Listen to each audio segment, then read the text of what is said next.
Welcome, I'm Steve. Thank you for visiting the Patio Heat channel, where we provide visual concepts of infrared heating as well as tips for ideal patio comfort. Check out our patioheat.com website for sales and more information. Please tap that like button if you find this video useful, as it helps others find our channel. Now let's get heating.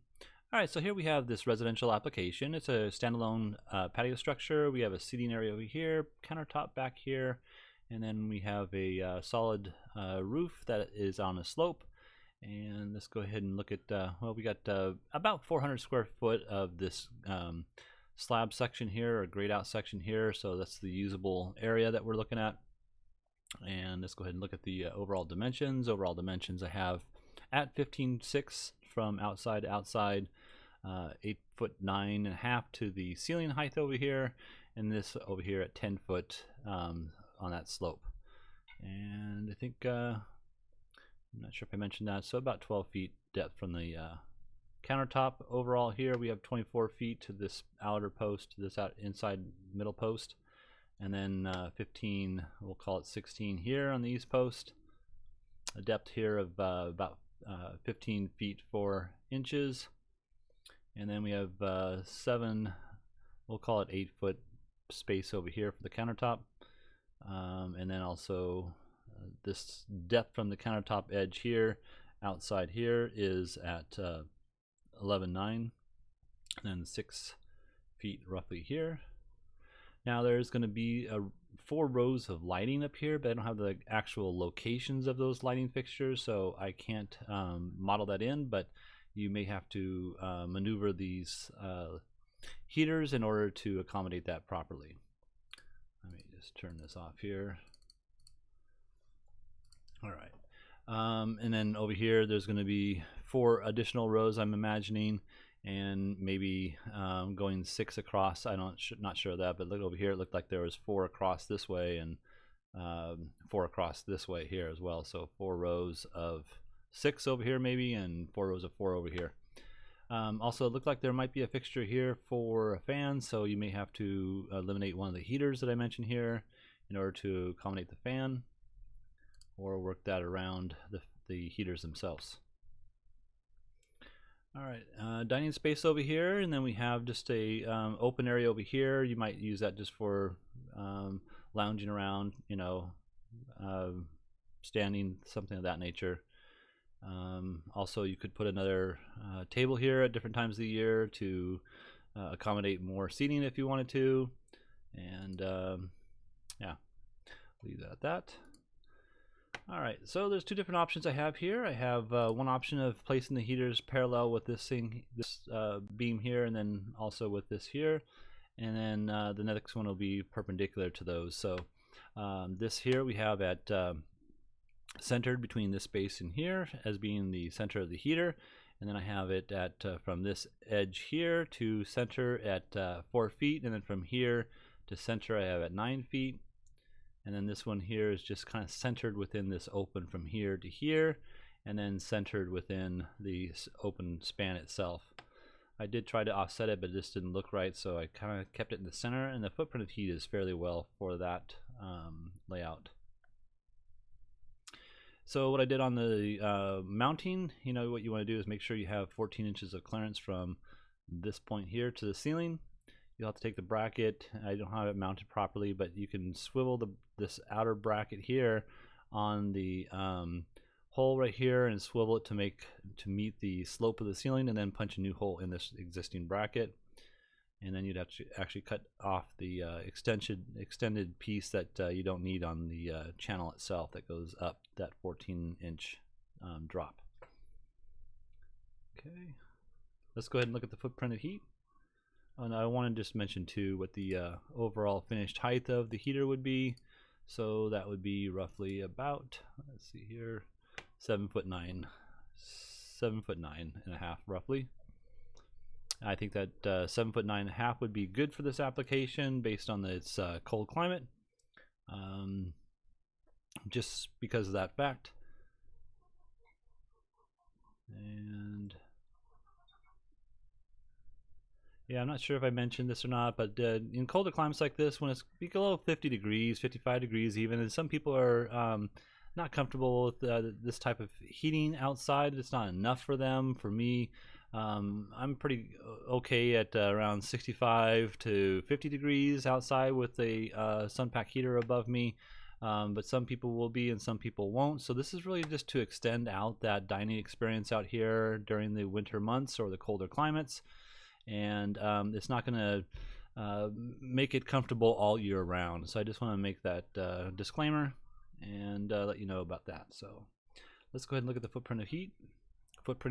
You can see here we get about 10, well actually where it penetrates, we're probably at more like 11 by 9 foot area.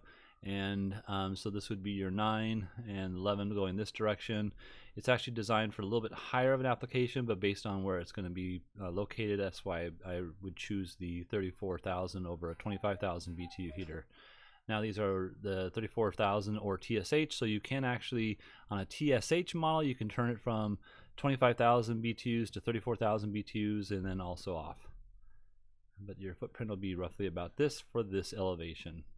These are infrared heaters, so infrared heaters is a light wave. The light wave needs to penetrate you. You can see here with my model, the penetration is going through half the body, so this half will be warm and this half will be not heated. So same thing applies if you're sitting here and you pull the chair out, then you may or may not be in that ray. So that's why I'm kind of bringing this up. This is an okay footprint of heat, but I would prefer a different application. And I'm not sure if I mentioned it calls out for 3.5 for this amount of square feet in this area. And then if you were to use a 6,000, the highest Infratech electric heater, that would call out for about 5.8. Some packs are 34,000. The Infratech 6,000 watt is roughly 20,500 BTUs. All right, let's go ahead and look at the second option. Second option would be to take the heaters and place them, I guess, perpendicular to this span here. And I have this first one at 4 and this next one here at 8. Next one at 8. Now you may or may not have that fan here, so you may or may not wish to have this particular heater here. And then over here, I just have it centered within the span here. It looked pretty good, so I left it like that. And they are located centered within the span here. Okay. And as far as the bracket's concerned, you can see here that we have a low side, high side as far as the slope goes. So this one here is the 14-inch minimum clearance, and then you would just cut the bracket and punch holes in where you need it, or actually this will have pre-established holes for that dimension, 14 inches. And this side here is where you have to use not the full length of the heater, depending on what the slope truly is. But you can see that you can cut some of the bracket off, and then you move this bracket down accordingly so that you have a nice even or level top of the heater, and then you would punch new holes in based on the location and proper leveling of the heater. All right, these are also centered within that span. So let's go ahead and look at the footprint of heat. Footprint of heat is located fairly well. We still have some missing areas right here, so there's not enough overlapping. If you wanted a tighter overlapping, you can move the heaters a little bit closer to each other. Maybe another foot would be great.